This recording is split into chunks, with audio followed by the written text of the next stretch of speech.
What do you think about your line coming back? You got two guys you got to replace. Very confident in those guys. 3 out of the 5 coming back, a full season's worth of experience for those guys, and then and I'm very confident in the 2 spots that we have left for young guys to fill in. I'm very confident in what they're going to be able to do. So I think offensively, I've said it a couple times today that we should be better. I'm going to hold us to that standard that we should be better than we were last year. I think top 5 offense in the country. I mean, we're pushing for that #1 spot right there. So push those guys to be able to run the ball first and then spread it out after that. So just setting the mentality that we should be best.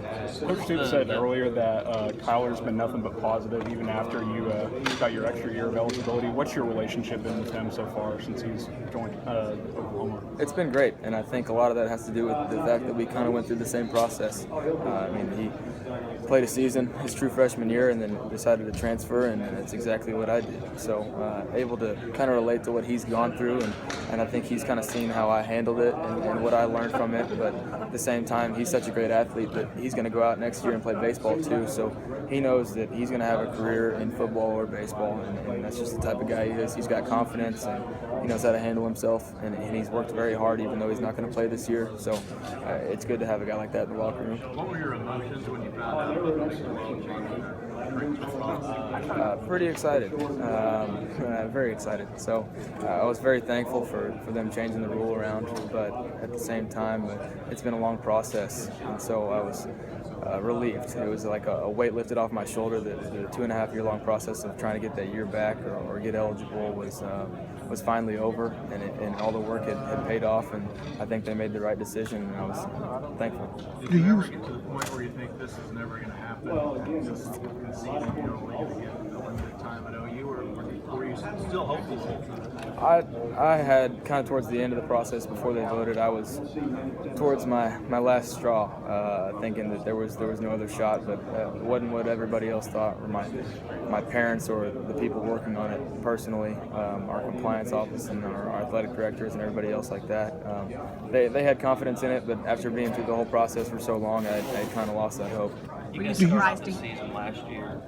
You have your first big game on the road in Tennessee. You struggled for 3 quarters. This year you start with Houston and Ohio State. How much does that change the urgency or the motivation during the summer when your season starts? It's been a huge motivation part for our summer, getting prepared.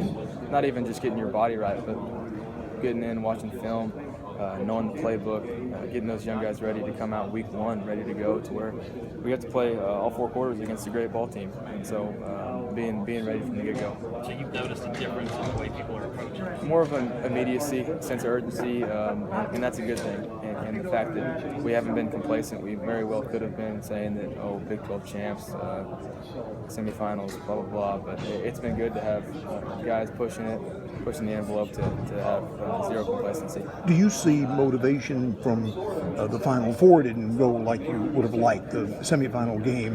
Is that some sort of motivation? As if you need anything in Oklahoma, but does that stick in the back of your mind? It absolutely does. Like I said a couple times now, knowing that we got to a certain point where we had a shot at a national title, but we didn't finish it the right way. So it's about getting back to that certain point, but then finishing it off right and pushing through to that last game in January where you're the only 2 teams left, and then you want to come out on top.